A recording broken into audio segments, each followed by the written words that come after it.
நண்பர்களே, எல்லோருக்கும் காலை வணக்கம். ஒரு சின்ன ஸ்டோரி ஒன்று கேட்டேன். ஆக்சுவலாக வீடியோஸில் தான் கேட்டேன், ஷார்ட்ஸ்லேயே இதில் தான் கேட்டேன். ரொம்ப நல்லா இருந்துச்சு. பட் அந்த ஸ்டோரியை வந்து சொல்லணும் அப்படின்ற ஒரு ஆசை. எல்லாருமே மோஸ்ட்லி இதை கேட்டிருப்பீங்கன்னு நினைக்கிறேன். ஐ திங்க் காசி விஸ்வநாதரை பற்றி அந்த ஸ்டோரி தான் நல்லாயிருக்கும். காசி விஸ்வநாதர்னால் சிவபெருமான் தான். அந்த காசி விஸ்வநாதருக்கு வந்து ஒரு நாள் ஆசை இருந்துச்சான். இந்த காசி நகரத்தில் வந்து நம்ம போனால் நம்மளை மக்கள் வந்து எப்படி வந்து கவனிப்பாங்க அப்படிங்கிறதுக்காண்டி அவர் பிச்சைக்காரன் மாதிரி வேஷம் போட்டு, அதாவது பிச்சைக்காரன் மாதிரி மாறி நம்மளை போனால் நம்மளை இந்த மக்கள் எப்படியெல்லாம் ட்ரீட் பண்ணுவாங்க அப்படிங்கிற மாதிரி அவர் நினச்சிட்டு அதே மாதிரி போனாராம். பிச்சைக்காரன் மாதிரி வேஷம் போட்டு ஒரு வீடாக போனாராம். பிச்சைக்காரன் வேஷம் போட்டால் பிச்சை தானே எடுப்பாங்க. ஸோ ஒரு வீடாக போய் பிச்சை எடுக்கிறாராம். கேட்குறாராம், கதவை தட்டி அண்ணன் கேட்குறாராம். ஆனால் யாருமே வந்து இப்போலாம் வந்து மோஸ்ட்லி கதவை மூடிடுவாங்க இல்லையா. ஸோ அப்போ எப்படின்னு தெரியல, பட் இந்த ஸ்டோரி யாருமே வந்து அன்னதானம் சாப்பாடு கொடுக்கவோ யாருமே வந்து முன் வரலையா. அவங்க வேலையை பார்த்துட்டு போயிட்டே இருக்காங்களா, கண்டுக்கவே இல்லையா. ஸோ இந்த பகவான் வந்து ஈவினிங் வரைக்கும் இப்படி ஒரு வீடாக போயிட்டு பகவான் வந்து ரொம்ப டயர்டாயிட்டான். கடைசியில் அந்த சாக்கடையெல்லாம் சேர்கிற இடம் ஒரு சங்கமம்னு சொல்லிட்டு, ஸோ அந்த இடத்துல போய் அங்கே பிச்சைக்காரங்களாம் அங்கே உட்காந்துருப்பாங்க. ஸோ அந்த இடத்துல போய் உட்காந்துட்டாராம். அவர் உட்காந்துருக்க பக்கத்தில் ஒரு பிச்சைக்கார ஒருத்தர் வந்து உட்காந்துருக்காரு. அவர் வந்து சாப்பாடு கொஞ்சம் வச்சுருக்காரு. கொஞ்சம் அழுகுன அதாவது சாப்பாடுனா எல்லா வீட்லேயும் வாங்கியிருப்பாங்க இல்லையா. ஸோ அவங்க அது எப்பப்போ வாங்கணும்னு தெரியாது. அவங்க நம்ம தான் அப்பப்போ வடித்து ஆரோக்கியமான உணவு சாப்பிடணும் அப்படி இப்படின்னு சாப்பிடுவோம்.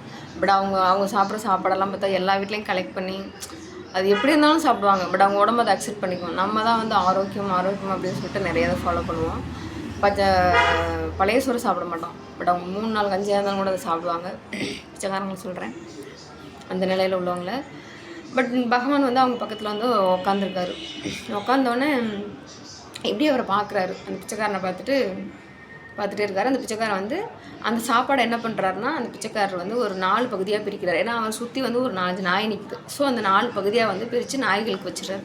மிச்சம் ஒரு பகுதி இவ்வளோ தான் இருக்குது. அதை வந்து ஒரு இதில் வச்சுட்டு உட்காந்துருக்காரு. உடனே சிவபெருமான், சரி யாருமே கொடுக்கல, இவன்கிட்ட போய் கொடுப்போம், இவன்கிட்ட போய் கேட்போம், கொடுக்குறாரான்னு பார்ப்போம் அப்படின்ட்டு போய் கேட்டவுடனே, எனக்கு சாப்பாடு கொடுப்பா, அப்படி பசிக்குது ரொம்ப அப்படின்னு சொல்லி கேட்டாராம். உடனே அந்த பிச்சைக்காரர் வந்து கீழே மேலேயும் பார்த்துட்டு அப்படியே தூக்கி கொடுத்துட்டாராம்.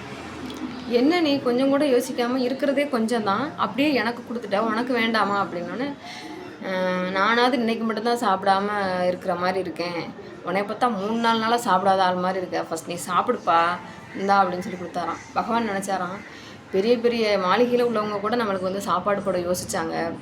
யாருமே அந்த அன்னபூரணியோட கணவரான எனக்கு வந்து யாருமே வந்து ஒரு பிடி சோறு கொடுக்க முன் வரல. ஆனால் அந்த பிச்சைக்காரன் வந்து ஒரு செகண்டு கூட யோசிக்காமல் அப்படியே தூக்கி கொடுத்துட்டாரு. இவர்கிட்ட வந்து நம்ம யாருங்கிறத இவன்கிட்ட சொல்லிடணும், நான் யாருன்னு தெரியுமாப்பா அப்படின்னு சொல்லிட்டு அந்த பிச்சைக்காரன் வந்து கேட்குறாராம். கேட்கும்போது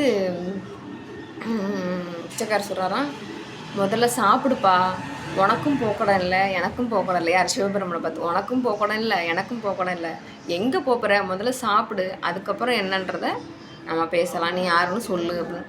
இல்லை நான் சொல்லியே ஆவேன் அப்படின்ட்டு பகவான் சொல்கிறாராம்.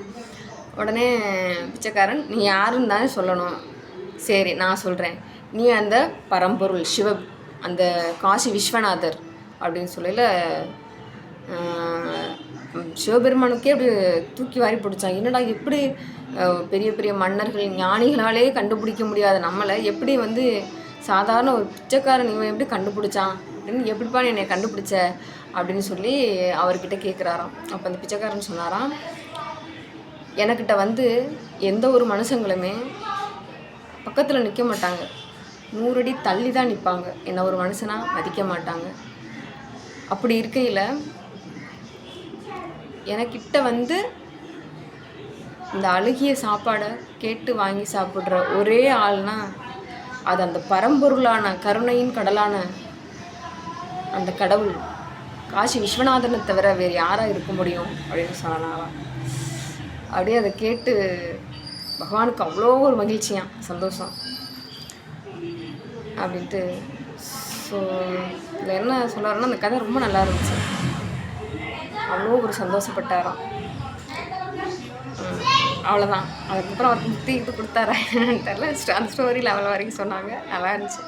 Okay, bye, see you, next பார்ப்போம்.